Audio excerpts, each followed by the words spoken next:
Every now and again, we partner with our friends over at MZ who are awesome enough to help us bring some great educational deliciousness for free for your faces. And if you don't know, MZ is a provider of online education with fantastic instructors and filmmakers like Philip Bloom. If you don't know who Philip Bloom is, what are you doing? He has been around for a long time doing some really incredible work. And today we have a chunk of his class to show you where he's talking about visual storytelling. Ready, set, learn.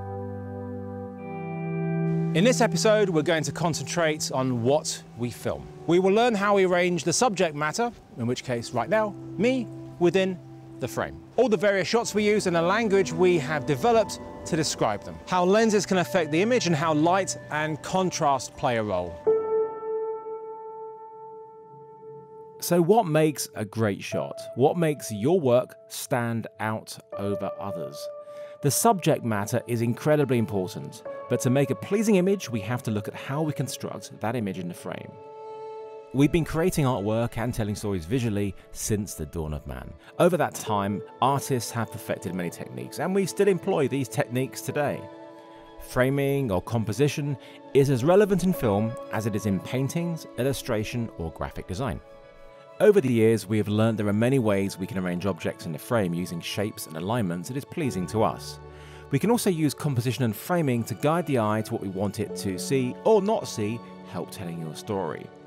There are many rules in filming, and when it comes to composition, the golden rule, the main rule, is the rule of thirds, and it's important to understand this so you know when and how you can break it. So with the rule of thirds, if you divide the frame into 3 segments, horizontally and vertically, by placing objects of interest in the intersecting points, we create an image that is pleasing to the eye.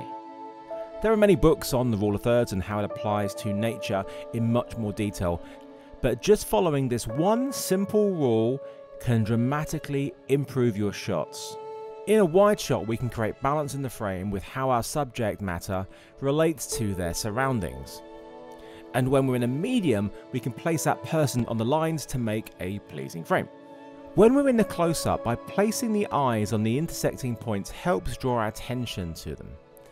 The eyes, as they say, are the windows to the soul, and they automatically draw our attention to them. By placing them on the rule of thirds, we are helping to drive the viewer's attention that way. We can even sacrifice many other things by keeping the eyes on these intersecting points. We can chop off the top of somebody's head in the frame as long as the eyes are in focus. In fact, we can get away with quite a lot as long as the eyes are in focus on the intersecting points. Another interesting form of composition is using the central frame. By placing the subject matter solely in the center of the frame, we draw attention to it. Central framing is also really good to use in fast-paced editing and shots, as the eye doesn't have to travel around much to see what's important in that frame. Central framing also allows us to play with one of my personal favorite types of shots, a one-point perspective central framing, playing with leading lines and symmetry as used by Stanley Kubrick and Wes Anderson. It draws us into the frame and creates a faux three-dimensional feel. I've been using these more and more in my work. So what do I mean by leading lines? Well, leading lines are another concept of composition. It literally means using the lines in the frame to direct the viewer's eyes to where you want them to look. In this shot, note how the lines draw you across the screen to the main point of interest. Using depth of field with some of these previous rules, we can add to that three-dimensional space. We can also denote importance or power of certain subject matter in the frame. We can also use a shallow depth of field to denote the importance of the subject matter or character and their inner story. Filling the frame also denotes power. An extreme close-up like this lets you know how important the person is, while shrinking the subject matter in a wide, making them appear small, can also show how they're feeling or their worth to the scene.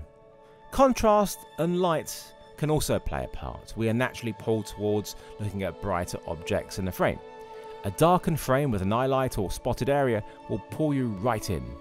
We can also create a frame within a frame. A doorway or window can frame the subject matter.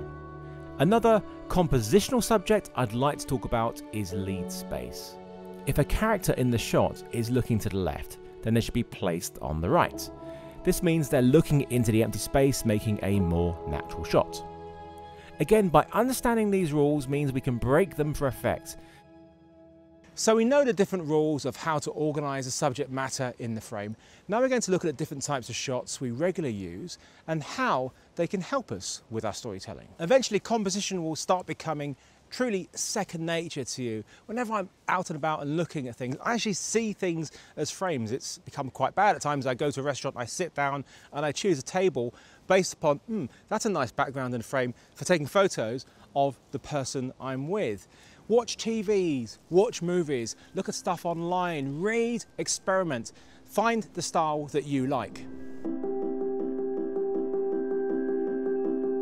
So this is a full frame sensor and I have a 10mm on. This is truly an extreme wide angle.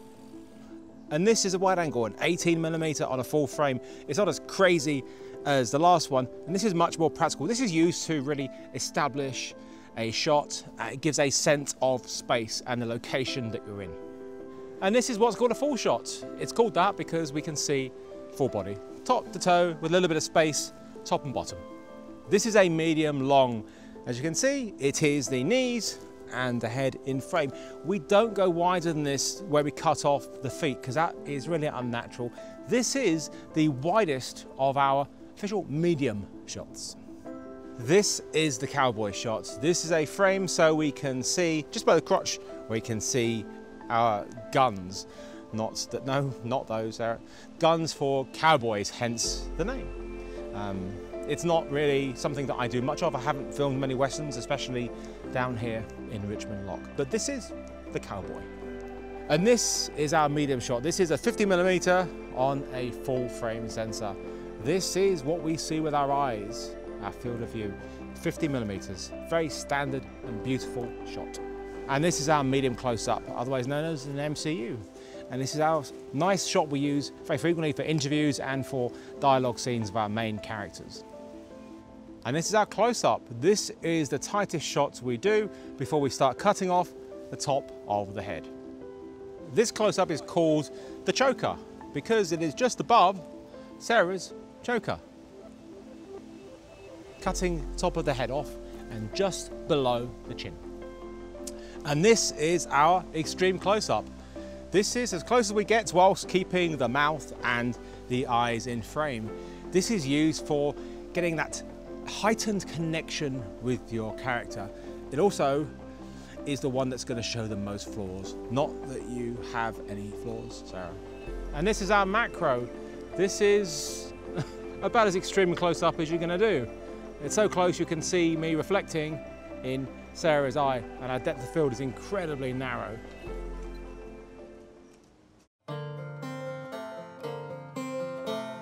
In episode 1, I talked about that standard field of view, what we essentially see with our eyes, which is 50mm on a full frame, 35mm on a crop, super 35mm sensor. And whilst we can shoot so much with just a single lens, we want to get a close-up, we walk closer to the subject, and if we want to go wider, we walk back. Using different lenses has a really profound impact on both the subject and the background. In this shot of Julian, both he and the lock are very prominent in the frame. You look at it all and you take it all in. 18mm, a nice wide angle. And as we go on to a longer lens, we are narrowing our field of view, so we're seeing less of the lock. Julian is still the same in the frame, background is knocked out. He is becoming more important, and it's the same as we go tighter. 50mm, a narrower field of view, the background is continuing to get knocked out of focus and we're seeing a lot less of that. And as we go on to a longer lens, we're starting to see what's behind the lock. We are pulling that background closer to Julian. We're starting to see the bridge. And as we go on to a longer lens, we can now see the traffic on the bridge. Julian is still the same size in the frame. He is still important, but the whole frame has completely changed from the beginning one, which had the lock and him. And at 300mm, you can really pull that background close to Julian. It's a completely different shot. It tricks you into thinking they are much closer together. Here's a great example of that down on Brighton Beach. This is at 400mm, and it looks like these kids are in imminent danger of being hit by this wave. But in reality, they're actually completely fine and not that close to it. It really is a dramatic effect, using a long lens to pull the background closer to a subject, something you can only do by using a longer focal length. You cannot do this with a standard field of view lens. This is why lenses and lens choices are so important.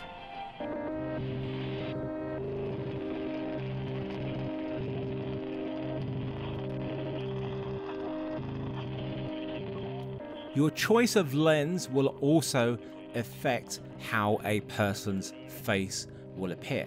So we're filming Julian on various lenses, from a long telephoto to a super wide, and you'll see the changes in his face as we go wider and wider on our field of view. On the telephoto lenses, they do look very similar. He doesn't change that much, but his face is slightly broader and somewhat flatter. As I just explained in the previous section, you are seeing that change in the background as well. So there is a double effect on that, both to the subject matter and to the background.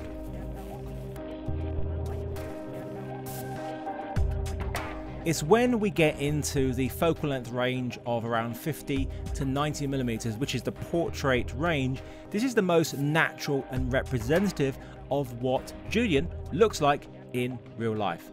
Around 85 millimeters is pretty much him as I know him. 50 millimeters is also very similar. When we start going wider, we start seeing an unnatural distortion of the face. It's not what he actually looks like, but the lens is making things look different. His face is looking somewhat wider, his nose bigger. It's not as flattering. So we get to the point where we go so insanely wide, he looks just completely bizarre. Sorry, Julian.